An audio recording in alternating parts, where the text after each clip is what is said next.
When the Pixel 6 Pro was my daily driver, it would occasionally disconnect from the cellular network, making me worry about what might happen in an emergency. The persistent issues with the modem, the optical under-display fingerprint scanner, and the short battery life eventually led me back to my older iPhone 11 Pro Max. Ultimately, I decided to purchase an iPhone 15 Pro Max, which is now my everyday phone. Google switched from using a Qualcomm modem in the Pixel 5 to the Samsung Shannon 5123 5G modem for the Pixel 6 series, likely due to cost considerations. Qualcomm's 5G modems are known to be more expensive, and by opting for Samsung's modem, Google likely aimed to reduce expenses. This decision might reflect Google's strategy to cut corners where possible without significantly compromising performance.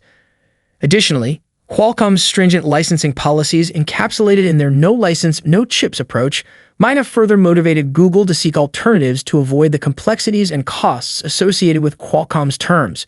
In just over a week, Google will unveil the Pixel 9 series, marking the last of the Pixels to feature a Samsung-manufactured Exynos-based application processor, AP.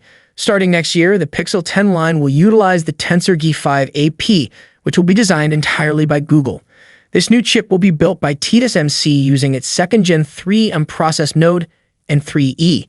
The Tensor G5 has already been taped out, meaning the design phase is complete and the fabrication stage is next.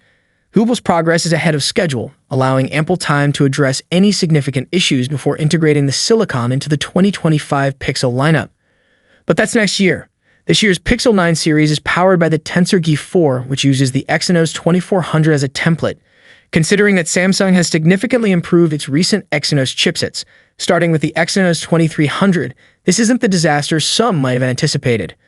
The OnePlus 3 Plus 4 configuration includes one Cortex, a 4 Prime CPU core running up to 3.1 GHz, 3 performance-efficient Cortex, a 720 CPU cores clocked at up to 2.6 GHz, and 4 efficiency Cortex, a 520 CPU cores running up to 1.95 GHz.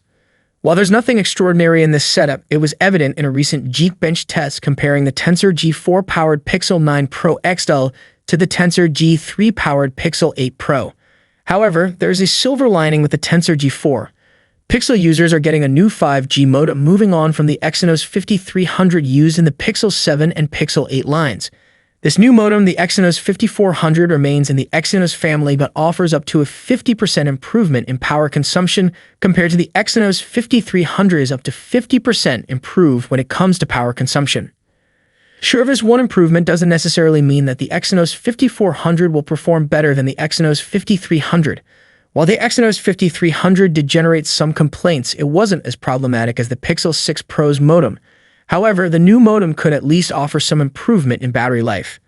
If you're unsure whether to update this year or next, your best bet might be to wait until the Pixel 10 is released next year. The Pixel's application processor, AP, will break free of Samsung for the first time since the mid-range Snapdragon 765G powered the Pixel 5.